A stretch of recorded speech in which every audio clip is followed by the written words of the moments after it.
Welcome, everyone, to today's session with Professor Karen Burke. We're so pleased to have her here today. She is Professor of Music at York University and conductor of the Juno Award winning Toronto Mass Choir, which she founded in 1988. And she also, with her husband, owns Burke Music Incorporated, a gospel music production company.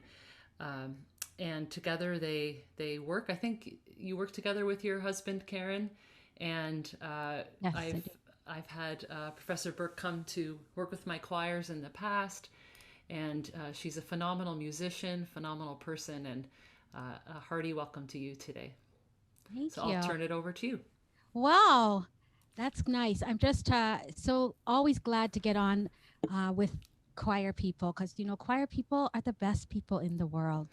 You know, they and teachers. Well, I have a special place in my heart for teachers, but I'll get to you in just a second.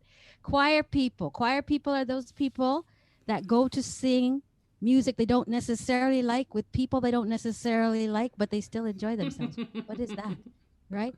We give up our whatever evening that it would be, bachelorette. Anybody watching that, by the way? It is crazy. Anyway, giving up these evenings at home and coming out to do these things, and now we get just to roll out of our bed and be able to do it. So I'm not sure if that's a good thing or not, but I'm so glad to see your faces. And Dr. Rinksick and I go back a long ways, and we've been doing choir life together for a very long time. And so I'm glad to be able to do this today with you all because through her, by association, this is a friendly group, right? Yes. So if I have any tech setup stuff or whatever, you'll just give me some grace today. But I'm hoping it's all going to go wonderful. So today, I'm going to invite you into my world, which I hope will you will understand to be your world as well. This is not the exclusive nature of Black people in Canada or the world. It is not the exclusive domain of people who, oh, I just grew up singing like that. This is a joy thing. This does not have anything to do with the color of your skin. It has to do everything with the joy in your heart. And when I'm teaching gospel music, and I have been doing this for a very, very long time, I'll just say decades. That'll do it, and I do it all over the world. I always have the same reaction: people shock and awe in that order. And generally, by the end of it, people are like, "Wow, I've never done anything like that before." I'm like, "Yeah, you haven't, but did you enjoy yourself? Oh man, it was the best time of my life." Blah, blah, blah, blah, blah. So don't even have to advocate for it because I just know it's a good thing. And gospel music is a community making music. That's what was intended to do. And when I go to work with people, it always does. Uh, and so I know it's doing its job. So thank you again for the invitation and for being open to new horizons, new genres, shared perspectives. Yes, good, good, good. All right. So let's see. Do we have? Oh, there's 2 pages of y'all. Let me just see all your lovely faces. Look at this. Wonderful. Do we have sopranos here? Just put your hands up so I can see kind of who I'm talking. Be loud and proud, sopranos. Come on now. Come on, come on. Yeah, yeah. Right. Good. Because gospel music is whole body singing, right? So I may not get to see your whole body so much, but you need to make sure that your face, you know what they say? If you're happy and you know it, notify your face. Yeah. Good, good, good. All right. And the altos. Where are my altos? Yeah. All right. We won't let anybody else know, but the altos are the real women of the choir, right? Oh, did I say that out loud? Because if you're in the grocery store and you see the toddler on the grocery store having a tantrum, and the soprano mom's going, Sally, Sally, stop that, Sally. The alto mom, come here. You see, it's very, very clear, right? What has to happen. So there is that intention that that comes with the that sound. I'm a card carrying alto, but people tell me I'm really a soprano, so I think I land in the mezzo land somewhere. All right, and the tenors. Where are the tenors? Uh-huh. Do we have any lady tenors? No. Okay. All right. And basses. Okay. So you see, you thought that you were two separate sections, but in gospel music, you are one. Isn't that exciting? I mean, you each get to be in each other's world, you know. I mean, basses really, they really want to be tenors, and tenors really look up to the basses. I think this is how it is, right? So in gospel music, the tenors and basses are not divided. They're in one group, which I call enthusiastic men. Yes. And they tend to sing loud and proud. There is those of you're all musicians, so you would understand if I tell you that gospel arrangements are homophonic chords that run in parallel motion, aligned with the melody. So a triad, as you know, has three notes. Yes. So that would be your sopranos, altos, and enthusiastic men. And so that's basically why a gospel choir sounds the way that it does, because the men are not singing separated, but the power is joined and they are closer to the women's parts, soprano and alto. So they tend to sing a little bit in the higher part of their range, but have no fear, basses. I have something for you today. Don't worry, don't worry, don't worry. All right. So I just wanted to do a little bit, a mixture of telling you a bit about what I do and get you to sing a bit today. And hopefully that will be able to cover a lot of ground. Let's see. I'm going to share screen for a minute. Oh, we haven't done any warm-ups today, hey? No. Okay. Well, let's just do a couple. And that way that I'll get a chance to see how musical you are as well. Aha. Okay. So let's do one of my favorite, which is just remembering that gospel music has crisp consonants. Can you say that for me? Yes. And can you say it again, but this time say it with a K? Right. So I didn't tell you to say it more clearly. What I asked you to do was to think about it differently. When you think together, right, amazing things happen. And in gospel music, the consonants are, I'm calling it percussive enunciation or rhythmic enunciation, because the consonants are used to help keep the pulse. So we know good enunciation is good for any choir, no matter what the genre, right? But if you're in gospel music, the extra value, the added value of crisp consonants is that it helps us to be able to keep the rhythm going, and of course keeping the message coming out.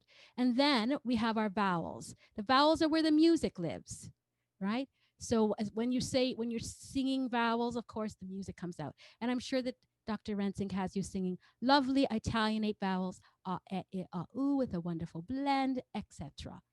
Not today. So today is a, e, I, ooh. And you need to use your whole face. Don't forget to smile. Use your whole face, all the orifices open, yeah, and tall and wide vowels. So let's try to a, I, o, ooh, like you got a long snoot. And your face should hurt after you do it. Use it, yeah? A, I, ooh. Try it. Yes, very good. So we want to make sure that we can see what you're saying as well. So this is part of it too. Our face needs to be totally involved in what we're singing. You know, you can sometimes just watch without the sound on, and I bet you could tell if the person is singing gospel music or not. Just think about that for a minute, right? Okay, so we're on TV. Every one of us is on TV today. Yes. Woo. Yes. Okay. So let's do this. H, you say H and W. All right. My two favorite gospelized consonants. So H's comes from the back of the neck. It begins there. So we're going to say, how are you? Hello. Hallelujah. Yeah. So H. And it's kind of like you use the consonant like an ice cream scoop to get the vowels out. Okay. So hallelujah. So make sure the H starts inside the mouth and it starts all the way from the back of the neck. H. My other favorite consonant is W. W. And it's the same principle. So you say whatever. Try it. Well. Why? Yeah. So again, we start inside the mouth, and we use those to a great extent. And when I went to Poland, actually, one of my first times, I've been 6 times teaching gospel music there. This particular exercise uses at least the H's, which if we were standing up, I mean, I could get you to stand. Do you want to stand up? You're like, I don't want to stand up. I've been standing up. Stand up. Okay. All right. Because you can't feel your diaphragm when you're sitting down. So if you can stand, try it, okay? And you all know where your diaphragm is, right?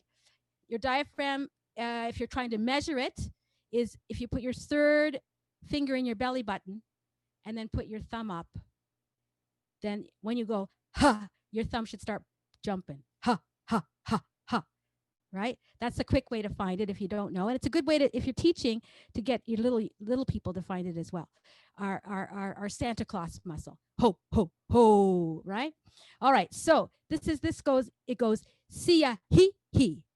Can you say it for me? Siya, he, he. And make sure when you say he, that you get this double bounce from your thumb. Siya, he. And then you say, what is it? Ya ha ha ha. Okay? And that's the whole thing. So it's siya, he, ya ha ha ha. Try it. All right. So have you done this before? I don't think you have. Have you done it before? No? Okay.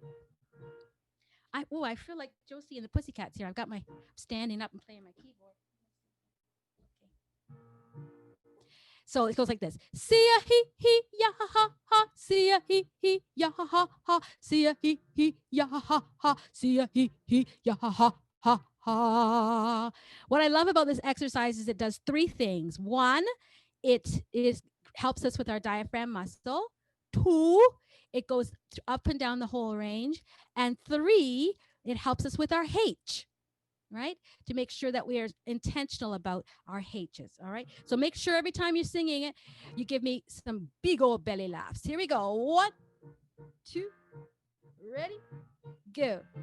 Siya he ya ha ha ha. Siya he ya ha ha ha. Siya he ya ha ha ha. Siya he ya ha ha ha ha.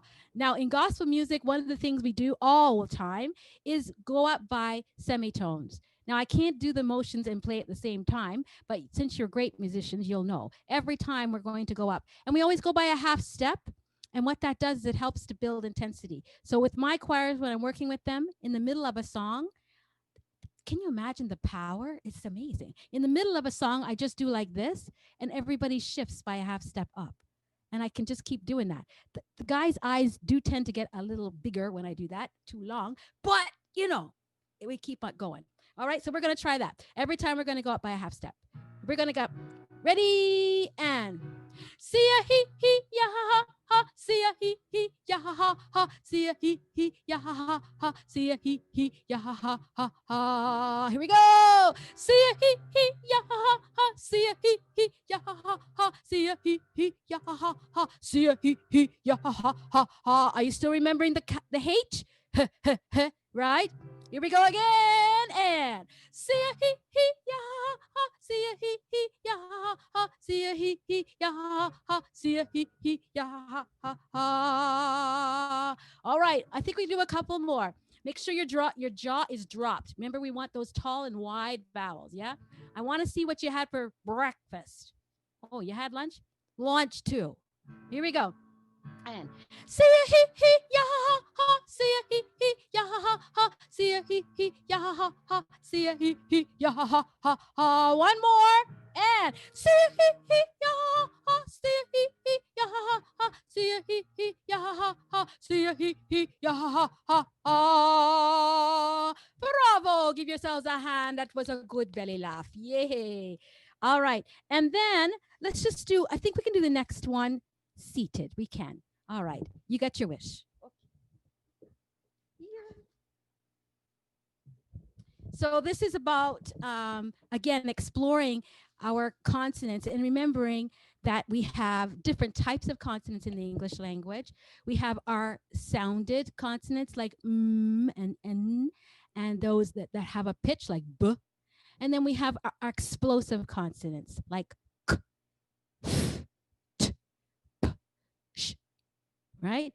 And so you are grown up boys and girls, so I can share this with you, of course, that all of our swear words start with explosive consonants, right? Because we want to get a message across.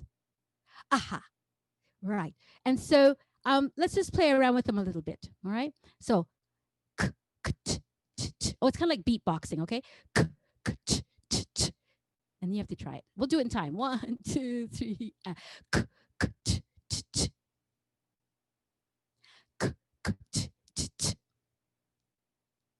P, p, p, p, sh. P,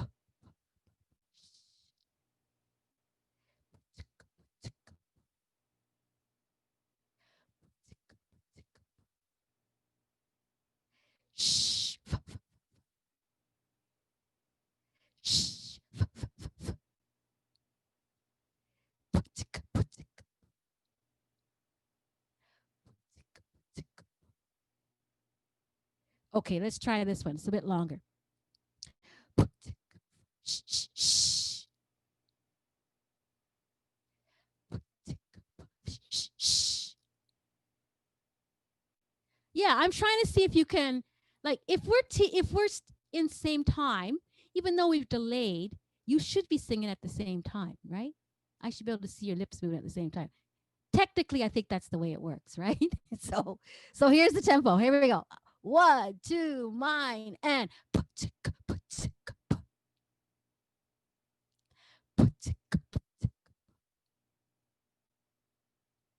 that's better. I know you're there now. Okay, cool. Now, this is another one I loved, because the other thing you need to remember is that rhythm is everything.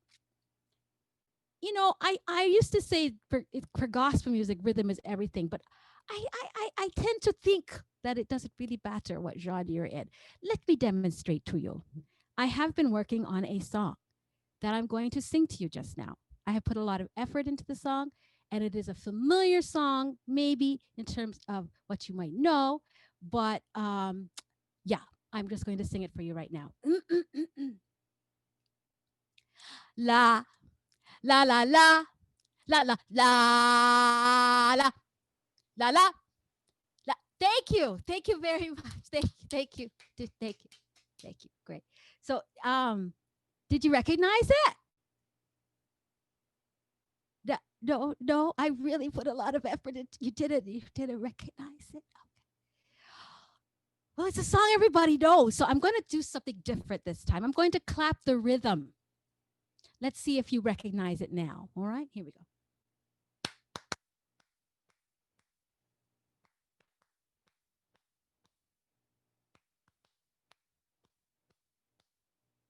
Does anybody know my song? You can just click your space bar, right? To unmute. Happy birthday. Hey, is anybody's birthday today, by the way? No? Well, you're right. It is happy birthday. And so, how was it that you were able to figure out that it was happy birthday the second time and not the first time? Because I sang every note correctly the first time. I won't just leave that question sitting in the air the next time that you obsess over notes and disregard the rhythms. Because rhythms are what make music intelligible. Huh? That's what it produces its character. It's the clothesline that everything hangs on. So you could be missing a sock here or there, but you know, if you're missing the rhythm, everything falls apart. All right. So rhythm. I want you to take your hand and put it on your chest, about where your heart would be. Everybody's sitting up, so I know you've got a heartbeat. Yeah. 1, 2, 3, 4. 1, 2, 3, 4. 1, 2, 3, 4. I want you to keep it going. 3, 4. 1, 2, 3, 4. Keep going.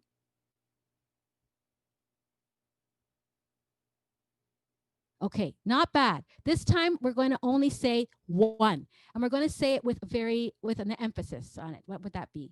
An accent, right? So 1, 2, 3, 4. 1, 2, 3. Keep going.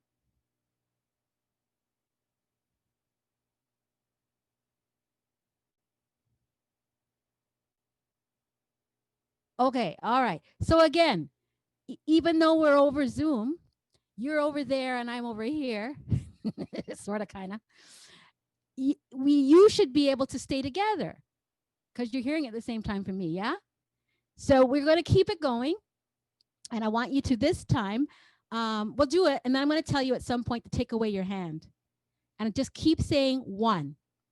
And this time also just go 1, 2, 3, 1, 1, 1, like that. And then I'll tell you take away your hand. All right, and keep it going. And what I want to see is, can we stay on 1 together, even spread out all over God's green earth? Can we stay on 1 together? Let's see. Okay, so I'm going to start. 1, 2, 3, 4. 1, 2, 3, 4. 1, 2, 3, 4. 1, 2. Keep going.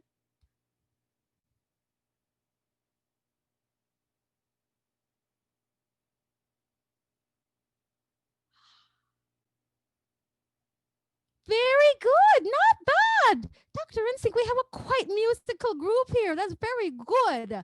All right. This is what I want you to do now. I want you to say a gospel one for me. All right. So every time you say the word 1, I want to see it in your face. Like this is the most important word you ever said in your life, right? 1. 1. All right. So I can see your face. And that way everybody can also tell. You can tell if we're together. Okay. Here we go. I'm going to start. 1, 2, 1, 1, 1. Keep it going.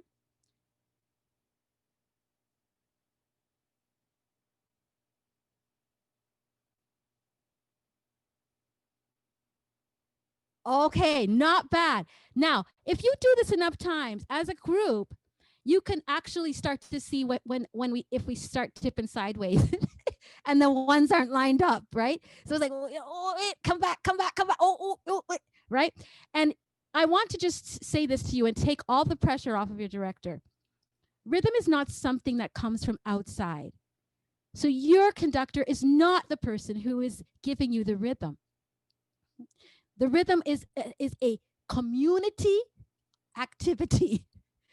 And whatever the director is doing is confirmation, right, of where you're supposed to be and what's coming next. If you're waiting for the rhythm and the time to come out there, it's too late by the time you start to sing. So internalizing the rhythm. And this is what gospel music is inherently all about. It's character is that of rhythm, it's percussion. And so those are a couple of things about the character of gospel music. And now I want to give you some, what do they call them? Earwigs, earworms, some samples of music. Yes. Okay. Let's see. Okay. Right.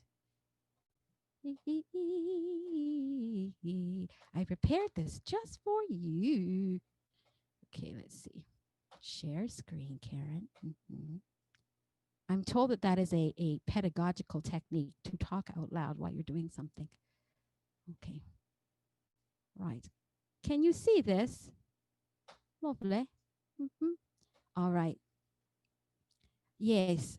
I keep changing the title of this depending on my mood. Today, I'm calling this Is What I Do. Right. Okay. So I'm going to play this little clip. And I would like for you to tell me, in musical terms, what is it that you are hearing or musical things that you're hearing, because this is interesting. Let me see if it works. To my knees, all I hear is that Big Mac calling me. Ooh, I'm loving it and it feels all right. McDonald's, ooh, I'm loving it.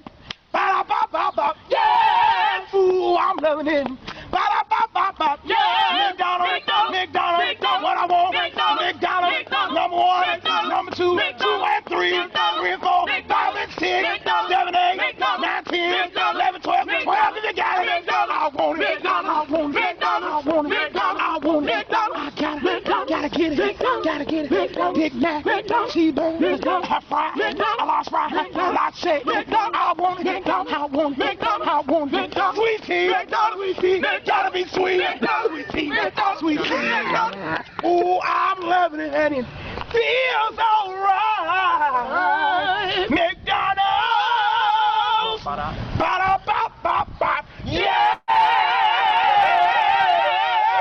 yeah, McDonald's. All right. So why don't you tell me what you, and maybe you could just put it in the chat too. That would be fun.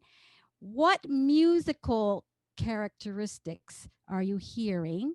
What's happening musically, performance-wise, for this gospelized version of the theme song? Okay. We are being very musical here. Call and response, eh? Woohoo. Yeah. What about the relationship of the lead singer to the rest of the singers? What do you hear? What is he doing? What are they doing? Bending the notes, yeah. Mm-hmm. Echo, yeah, that's right. Like call and response. Yes, the clapping, of course. Are they standing still? No. And this is something too that is scientifically proven, that if you're singing gospel music and you stand still, you will hurt yourself. Mm-hmm. Right. Expression in the face, every part. Gospel is whole body singing. How many parts did you hear the backups?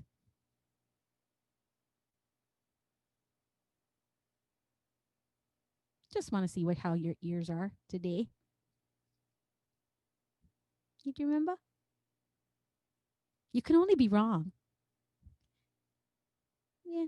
In the back, they're doing triads, but a lot of times because he's out, they're just doing triad completion, right? So he's singing one note and then they're picking up the other two, which is an interesting way of doing it, right? Okay, so this is a, just a fun way of introducing the sounds of gospel music. We think about gospel music as being something sometimes foreign, but I would submit to you that gospel music is the most familiar music that you're going to sing. I mean, it's interesting to me sometimes when in schools or I'm doing workshops, whatever, and can you come and teach us about gospel music? And I'm thinking it is as common as white bread. Really, gospel music got its start in spirituals, and it's the American start, if you will. It was spirituals with the slave movement, and from there the tree has evolved so that every mainstream music that we listen to on the radio comes from it. So, yes, guys, we love you. We love you. Hang on a second. Okay, cool. There we go. Okay. I like this one. I just like showing it. I love the back bend. I've done that every once in a while. Mm-hmm. Foot stomping, hands in the air, joyful dancing, call and response, lots of improvisation. That was one of the things I was looking for you to say about the lead. Lots of rhythm and sweat. And it's always about freedom. Always. Freedom to move, freedom to sing, freedom to improvise, freedom to express. It's always about freedom. That's just me and some crazy pictures. Okay. Right. So let me go back. I wanted to say something. I can't remember. It'll come back to me. Anyway, in 2005, I came to Toronto, not Toronto. I was already married. I came to York University and started doing a gospel music choir course. And I also started teaching a course called The History of Gospel Music. So I've been teaching both of them at the university. This is my 16th year. And when I first came, I don't even think they knew what I was going to do or what they were asking me to do. I had been by that time doing gospel music workshops for quite a long time, and I also had worked with high school choirs, and I had discovered there that there were some pedagogical benefits to teaching gospel music. And I started the choir at the high school. I had 12 students, and then I was there for 12 years, and about 5 years into it, I decided, I don't know why I waited so long, but it just never occurred to me that they would like it. So I introduced a gospel piece, and they went bonkers. And it kept growing. The choir kept growing and growing and growing until the school had about 460 students, and there were 200 students in the choir by the time I left. And the men, they were like climbing over themselves to sing. It was an amazing thing. I had 50 tenors. 50 tenors, okay? It was really fun. So I think on the back of that, coming to the university, I knew what could happen, but I don't think that they knew. But thankful to them for taking a chance, and the choir has been doing really well. Lots of great support over the years. So I'll just show you a little bit.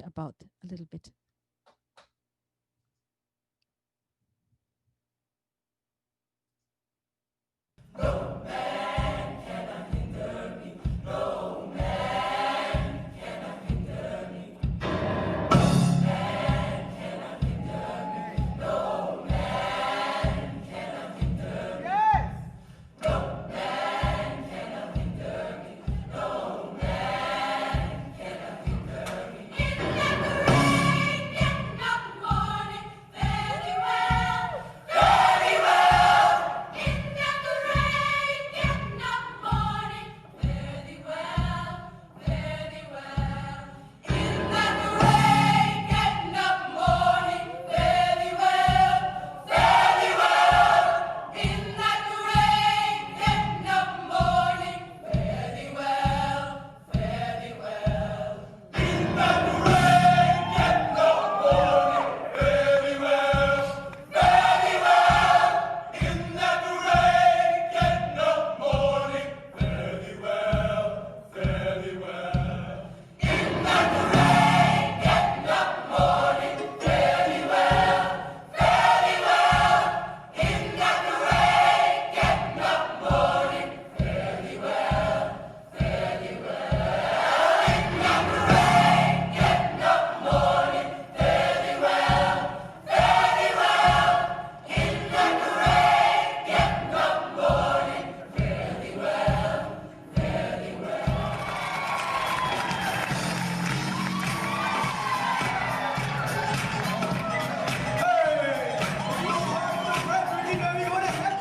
Put your hands up, put your hands up, put your hands up.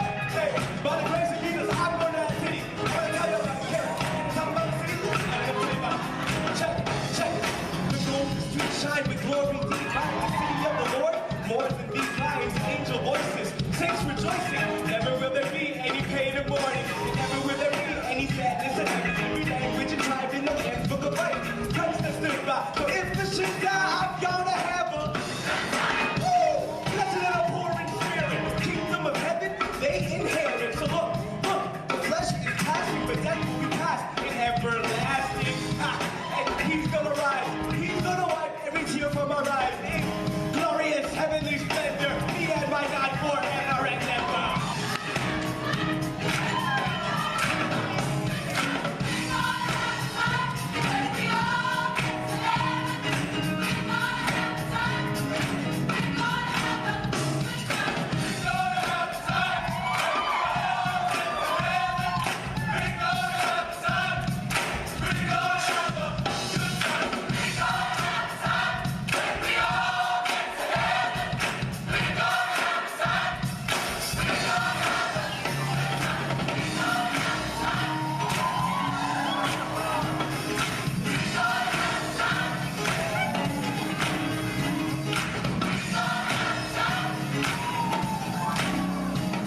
you know, this is a few years ago. It was before I had my new hairdo.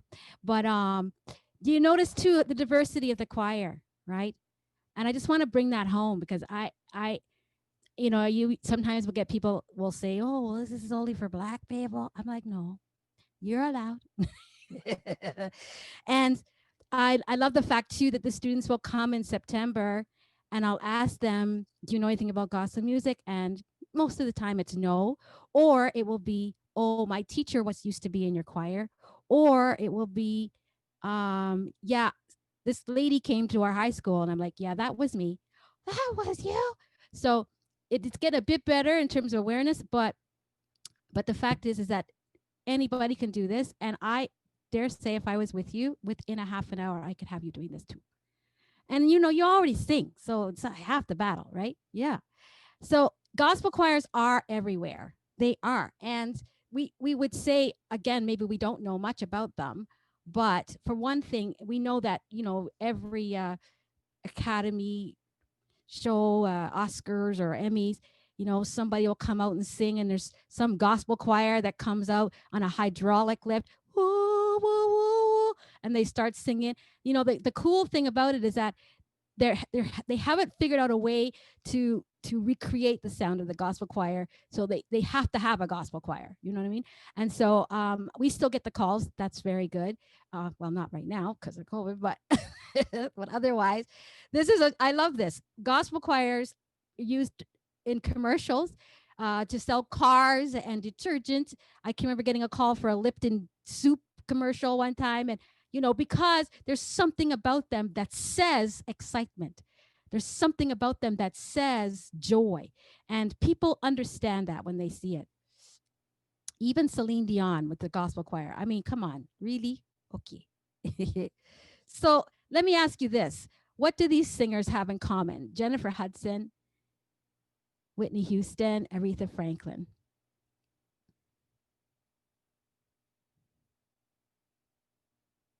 Yes, they are all black. Yes. Besides that, though.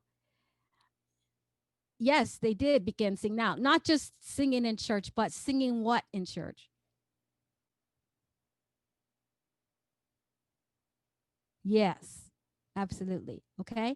So the sound that they have, their sound is quite iconic. We know what that sound is. I don't have to sing it for you to tell you because it's there, right? And the way that they're singing, and I love that you've got some of these descriptions here, powerful, etc. This is the sound of gospel music. And so we hear it. It's there. And it permeates, and it's affected every place where slaves were trafficked and dropped off has the legacy of their music there. So reggae music, hip hop, right? I mean, if I ask you to just list black music, you would start being able to, and we could get further and further, and you'd realize that you're listing just about everything there is except for maybe classical music, rock music, country, barbershop. It all comes from spirituals and early gospel music. And so I think that's what I want to get across, is that it is a familiar music. And when I'm doing workshops, especially with children, and I see the reactions of their teachers, the teachers will come up to me and say, "I never heard Johnny sing like that before." And I said, "Yeah, that's because Johnny's actually singing something he recognizes." Yeah.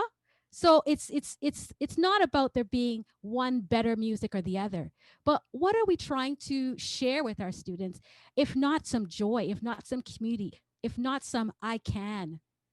And the other thing I love about gospel music, it doesn't use any print music. So guess what that does? In our classrooms, it levels the playing field. There are students that have great ears in our classrooms, right? But they don't get the opportunity to always benefit from that, because the people that are reading music are looking back at them and going, "Well, I can read music, so I must be better than them," right? So not the case. Ears, really, really important. And so I love the fact that we can challenge students at all levels, whether they are, and I have music majors in the choir, and I have people who don't read music in the choir, and we're all learning together because it's taught by rote. So this is an example of singing. I've titled this, there is singing, and then there is sangin'. Right. Oops.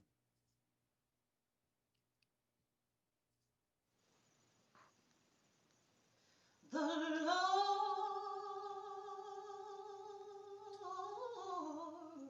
is blessing me right now.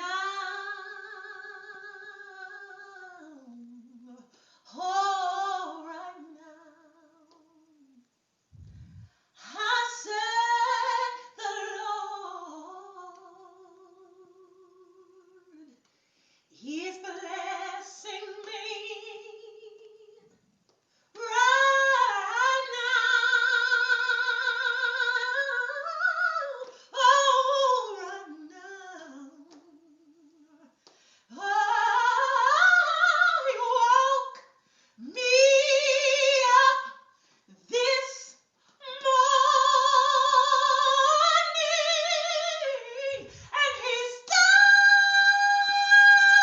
me on my way.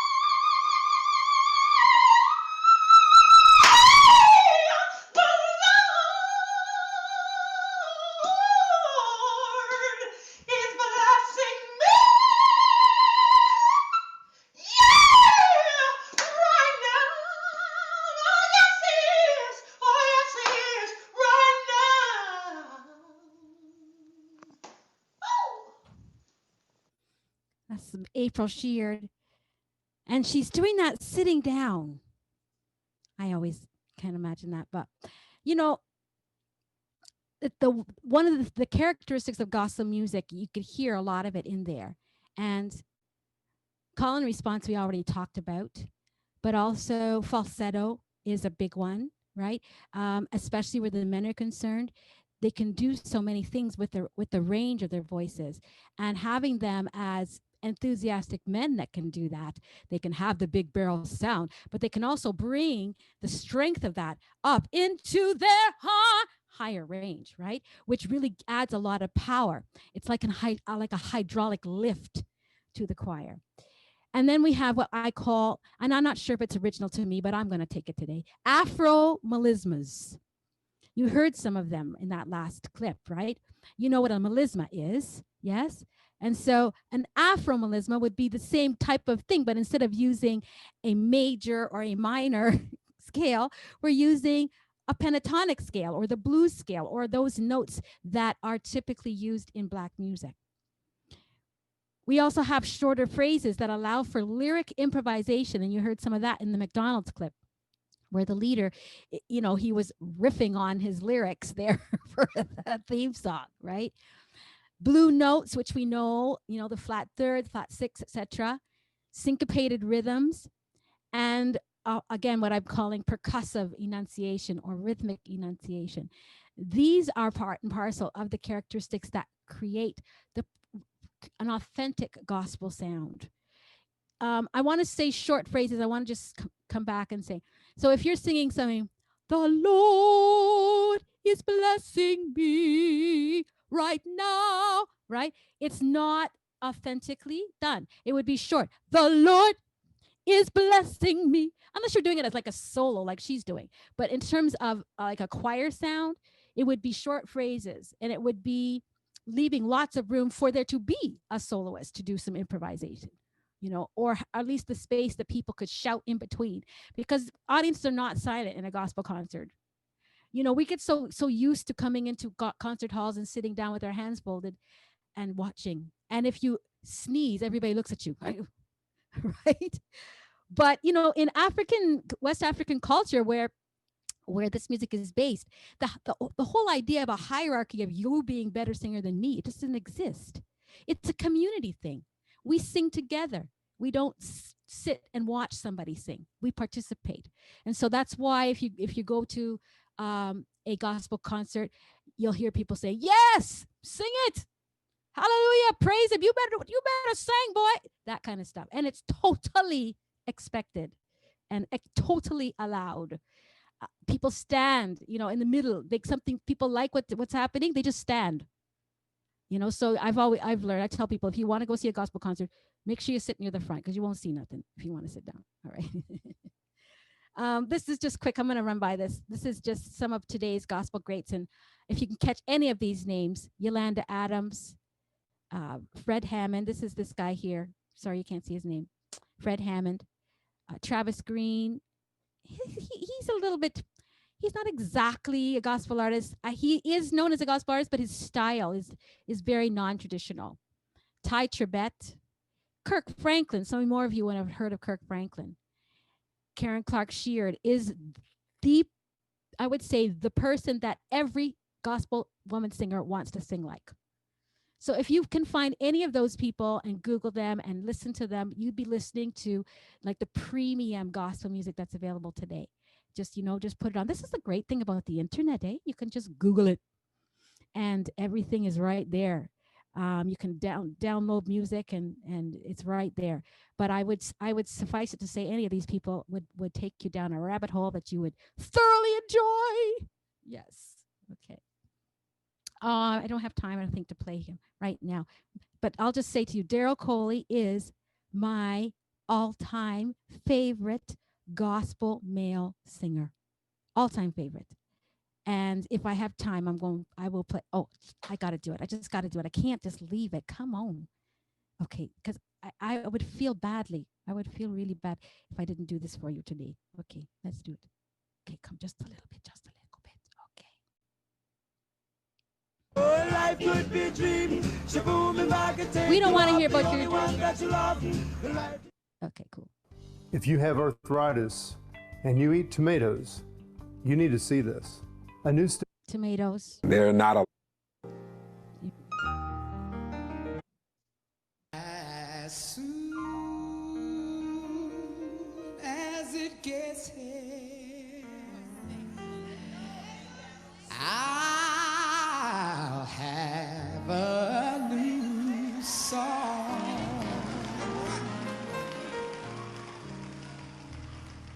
When Sunday comes, I won't have to cry no more.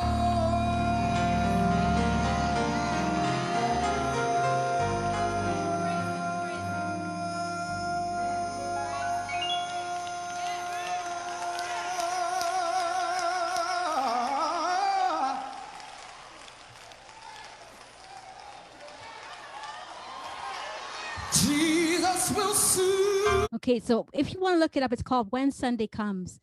And the thing that about Daryl Coley, a couple of things for you to know. One is that he also sang jazz. So you can, if you like jazz, you would like Daryl Coley because he has that sentiment to his singing.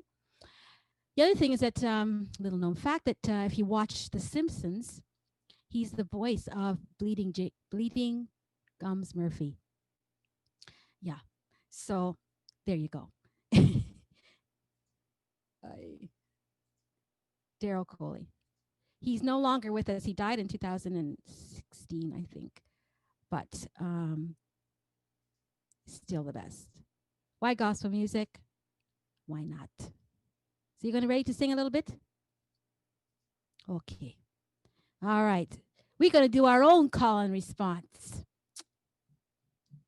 Hey, what happened to my piano?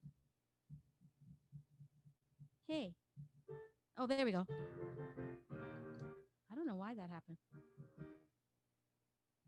Okay, so I'm going to sing and you repeat after me.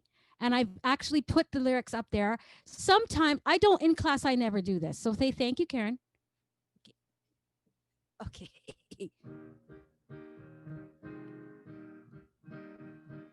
Hail Jesus, you're my King.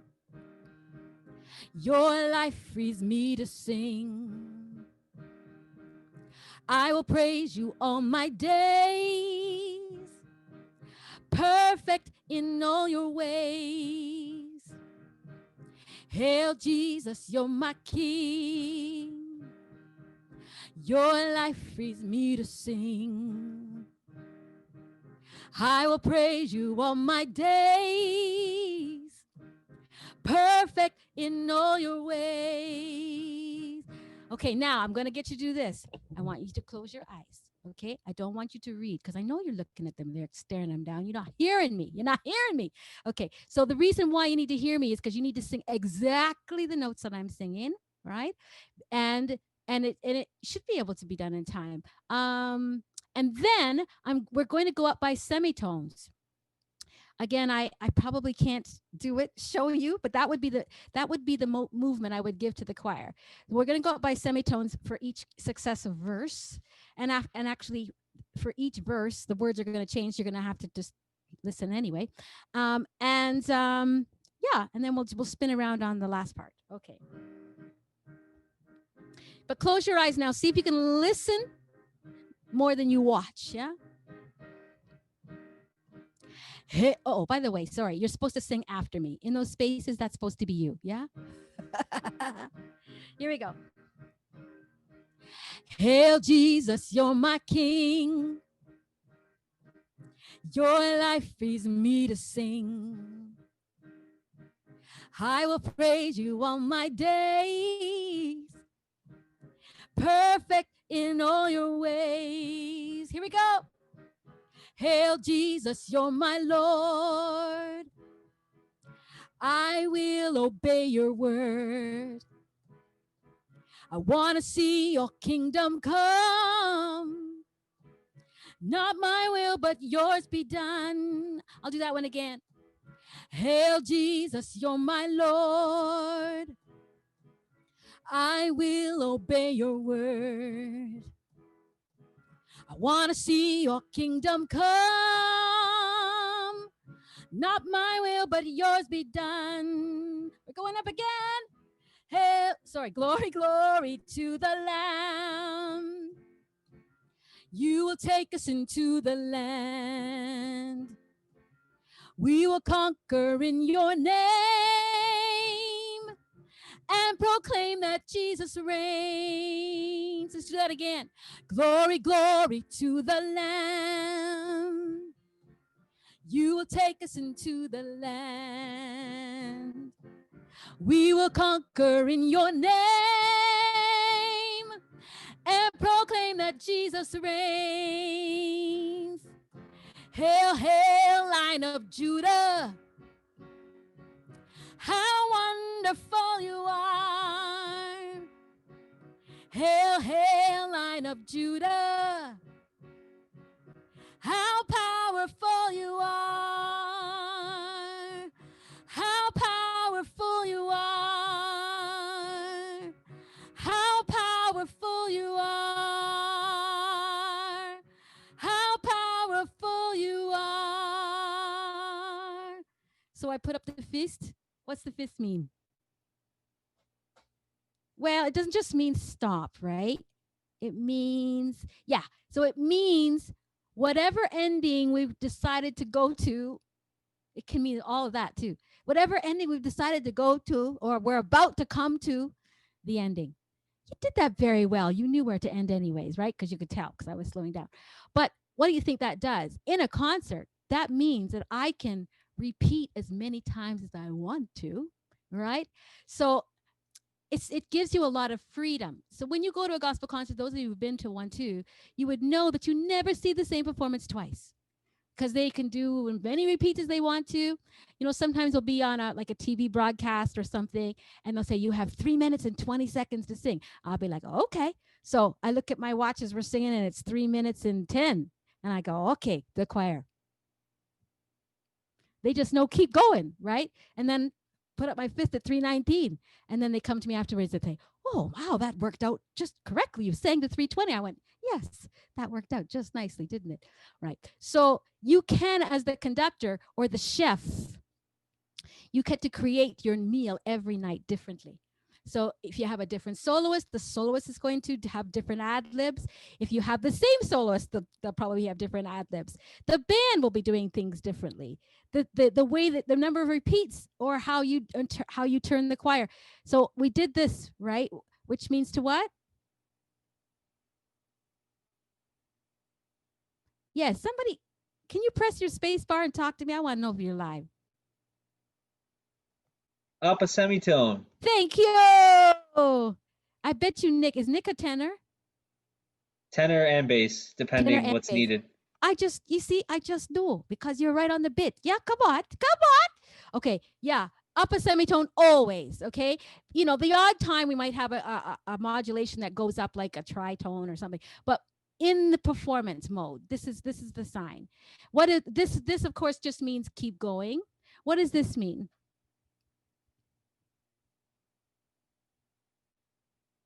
What do you think? Back to the top. Yes.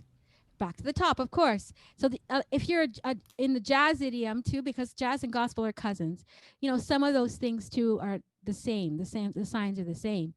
So this one is not the same though. So I like to say holding the hamburger. This is me holding the hamburger.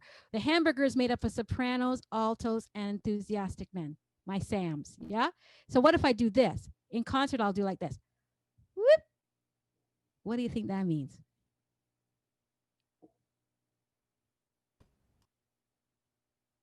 I am literally flipping my hamburger. So what does that mean musically?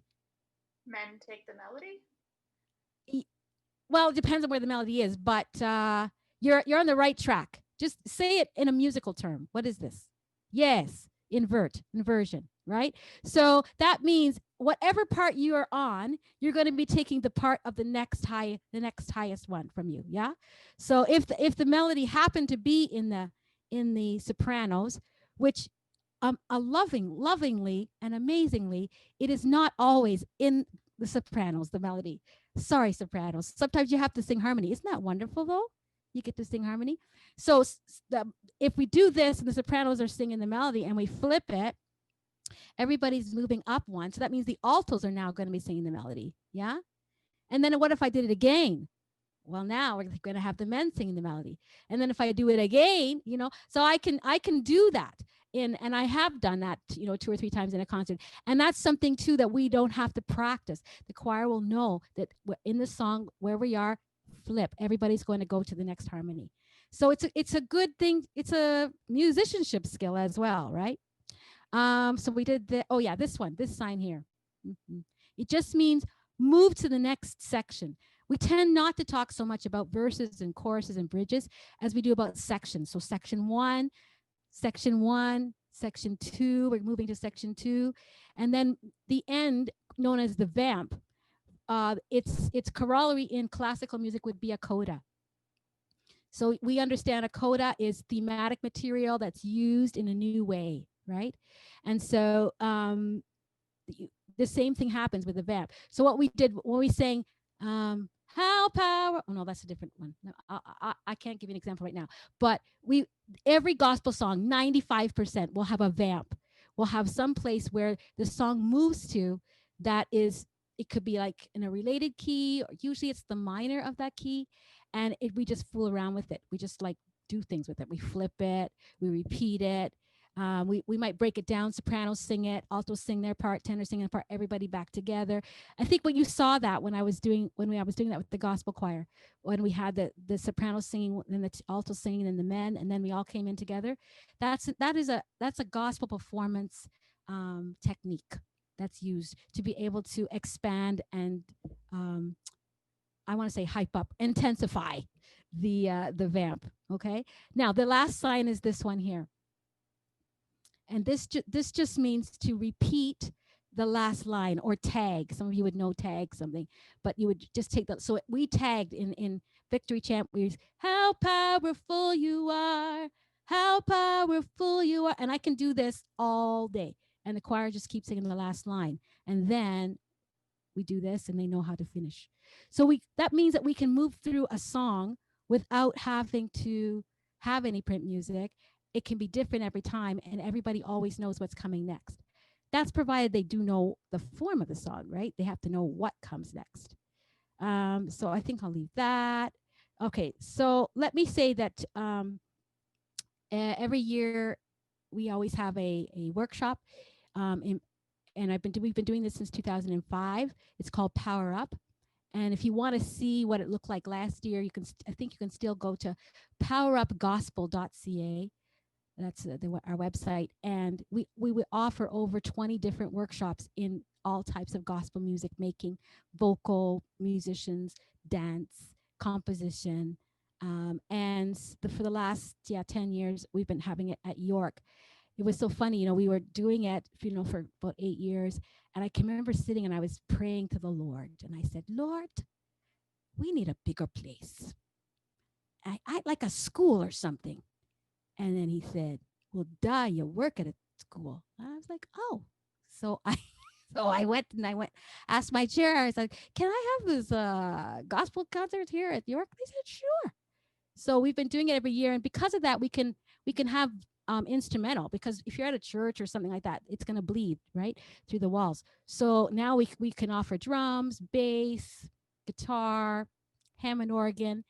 And then we put together a big mass choir of all the registrants. So usually at the very last night, there's a choir of about 150 people, and we sing music that they're taught through the weekend. So this year, of course, it's going to be online, and it will be February the 17th to the 20th. And of course, this year, instead of doing the big mass choir, we're going to do the virtual mass choir. Yes, we will. And so I'm going to teach a song and give people the opportunity to be part of I think we would be the first time in Canada, a virtual gospel mass choir. I'm sure it will be. So something you can keep your eye on for February and every February after that. That's just me in Poland. But what I think the point of this picture is to show you that Canada is behind many other countries when it comes to gospel music. So this is I think my first visit to Poland. And when I would go, I've been there 6 times, as I said before. And when I go, I'm working with choirs of 400, 600, 700 people at a time. They are crazy for gospel music. I took my students there. The nuns go crazy there. This is me. This is my butt. This is with a 400 voice choir there at Poland, having a grand old time. And Poland also has its own gospel choir. It's called Gospel Joy. I'm just watching my time. It's called Gospel Joy, and they sing in Polish, which I love the fact that they've not only discovered gospel music, but now they're writing their own gospel music and having concerts themselves. And we had the opportunity to go and mentor them in 2008. And since that time, they've released, I don't know, probably 5, 6 albums and how many videos, and they're just doing great. And I wanted to show you that gospel music is not just an American thing.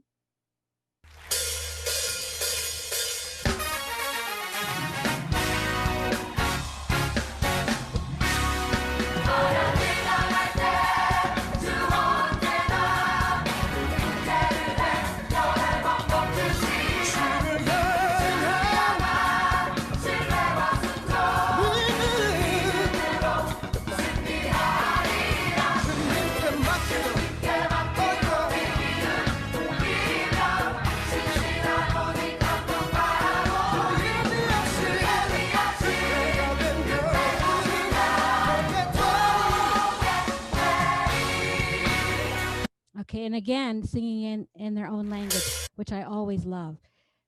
I don't even need to show this, but it boggles my mind that I'm even saying gospel music and Kanye West in the same breath. But he has this really cool thing called the Sunday Service Choir that are just amazing. They're really good. We do a lot of their music. Well, I'm trying to do a lot of their music now, but I would never have guessed it. If you want to hear some really fine tuned choir music, check out Sunday Service Choir and the Kanye West link, if you will. Yes, I did show this already. So I think what I want to say is, in general, one of the reasons why I sing gospel music, or I want gospel music to be part of our mainstream, if you will, and a part of our music education, is because so many people are screaming for connection. And especially today, in today's circumstances, people are becoming unhooked, disconnected, and it's like you almost lose your name, You don't hear somebody calling your name. Our names are the most important thing that we'll ever hear. We love it when somebody remembers our name. And one of the things that I will do in my first week of school, usually I have about 80 to 100 students in the choir, and I will learn all of their names within the first month because it's important. Because I'm asking them to give me something so personal, their voice, the least that I can do is to learn their name and to call them by their name. And when you have a name, you have a story, right? And when you have a story, you have something to share.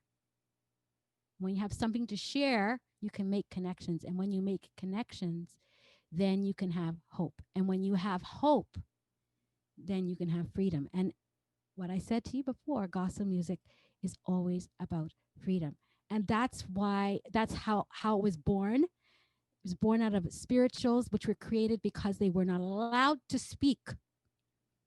They weren't allowed to speak. They were allowed to sing. And, the plantation owners rightly figured that if they sang, their work got better, did better, got faster, more production. But what they were doing was reclaiming their dignity, reclaiming their why. So spirituals were there, created to give hope. And it really helped them because so many of the spirituals that we've learned were from, how should I say, hidden messages, right? I just want to get to this if I can. Where am I? Yes. Okay. So here's a picture of Harriet Tubman. Some of you would know who she is. Harriet Tubman is hiding in plain sight. I love this. She was so bold. She was known as a conductor on the Underground Railroad, and they would start singing, "Swing low, sweet chariot, coming for to carry me home." And that would be a clue that she was coming. Get ready because you're going to have a chance to leave the plantation tonight. And she would just blend in. And then the next day there'd be like 5 or 6 slaves missing. And she was no fool. She had a gun. She was packing. And if you got scared, she would just shoot you right there because you couldn't go back, because no one is to know the path to freedom. And so she just did her thing. It was called Black Moses for a reason. She brought her people out. And there's a Canadian connection, of course. If anybody watched Harriet, there's a Canadian connection. She lived in St. Catharines for 10 years, and she's buried not far from there. Swing low, sweet chariot. Your turn. Swing low, sweet chariot. I looked over Jordan, and what did I see? A band of angels coming after me. So the next time you hear this song, okay, you got to know that it comes from a dark place, right? There's hope, but it's coming from a desperate cry for freedom. And for many of them, freedom could also mean death. Coming to carry me home doesn't necessarily mean going to Canada.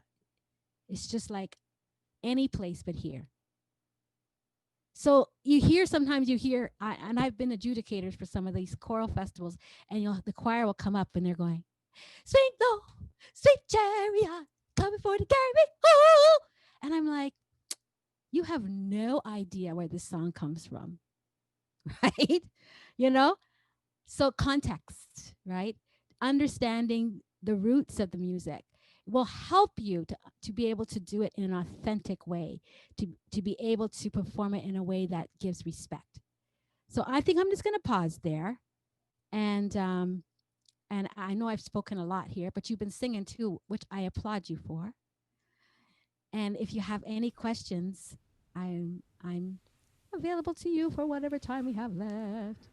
Yeah, we have a few minutes for questions. Maybe, Karen, if you stop your screen share, then we can see Yes, you on the large that's a screen. great idea. Much better.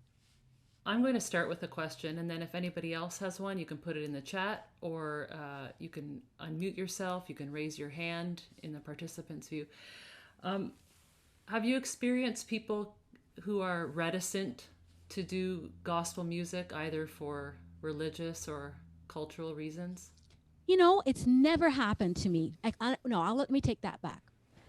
I was 1 year at York, an Orthodox Jewish student. He was a graduate student, and yarmulke wearing. He came to the class. He was in it for one class, and he came to me very respectfully, and he said, I really get what you're doing, and I have so much respect for it, but I just can't sing those words.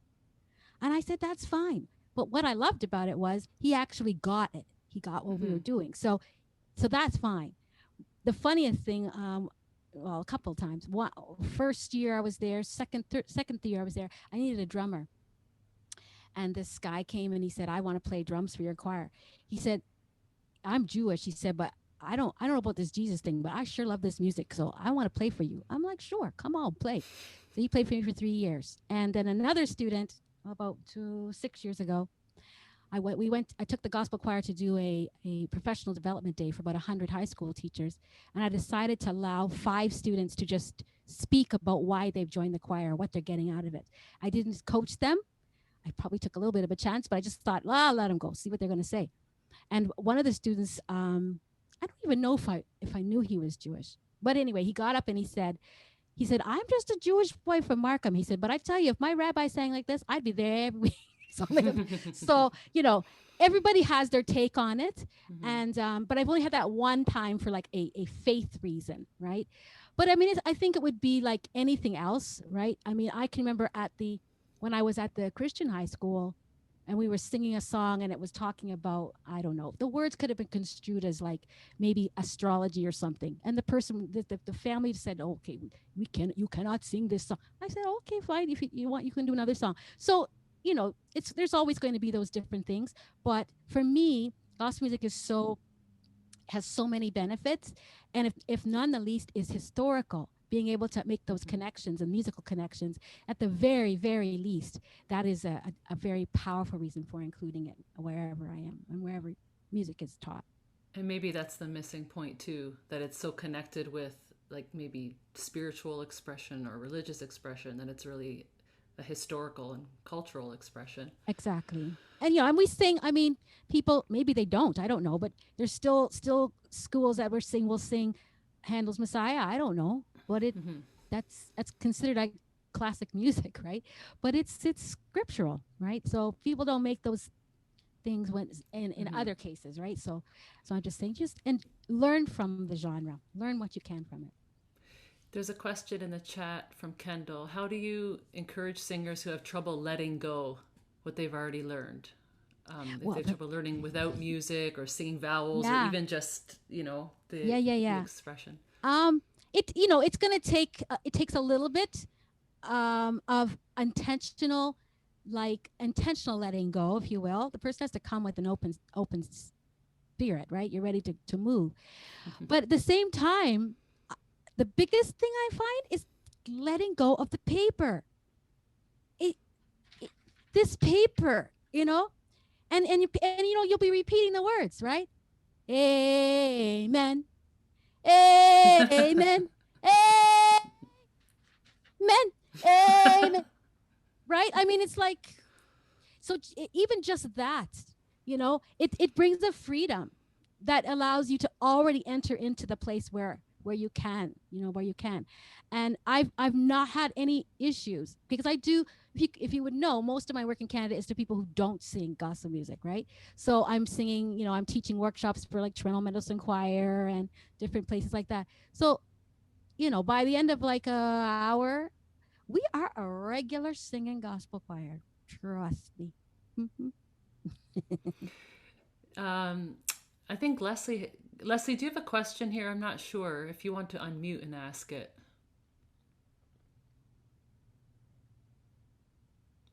I don't know if she's still there. She said, I wonder if individual singers in the choir are singing louder. individual singers. I'm not sure I understand the question. Oh, I No. see it here. I wonder if individual singers in the choir singers. Yeah, maybe she was just I commenting. think one of the things that is interesting about gospel music is that I know it's a lot of times in choral music, it's a no to hear like different timbres of voices and Right. tones of voices. But in gospel music, it is not frowned upon as much. We again, there's some freedom. The expression, the form, all those things are the same. But I would say that we don't go for as pure a unified sound, and so that does leave a little bit of room for the expressiveness of each tone to come through. So that's another thing that adds to the. If you put on a recording of uh, the what are they called, the Mormon Tabernacle Choir, if you put that on and you put on another a gospel choir, you wouldn't have to ask which one is which. I mean, there's a very different way intentionally of being able to deal with consonants and vowels and blend and tone.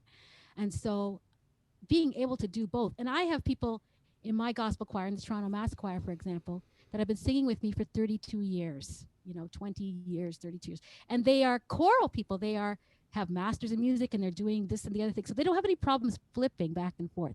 So it's, if you understand what the performance aesthetic is, then it would be like, learning any other different type of genre. You learn what to do and then you do it that way. The genre, right. Mm-hmm. Yeah. Thank you so much. There is a question, and maybe you could put in the chat, Professor Burke, the virtual workshop you were talking about, Power Up. Oh, yeah, sure. Do you mind putting the link in there so Yep. people can... Okay, I'll just put the name of it, Power Up Gospel Workshop, and this. And this, I think you said the dates were February 17 to 21. Yes. 20 to 20, yeah. Mm-hmm.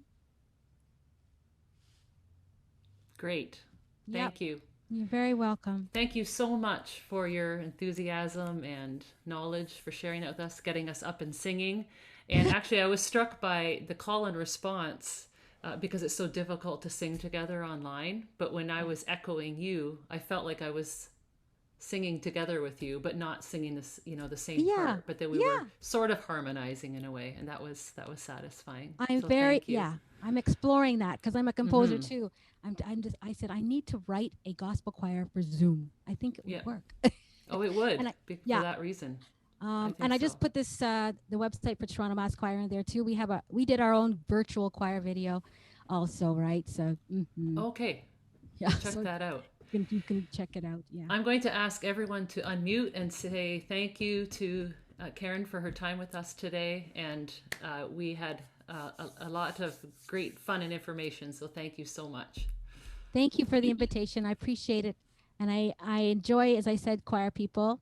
So I know you're going to have a fantastic time, whatever you're doing, as long as you keep your choir self involved.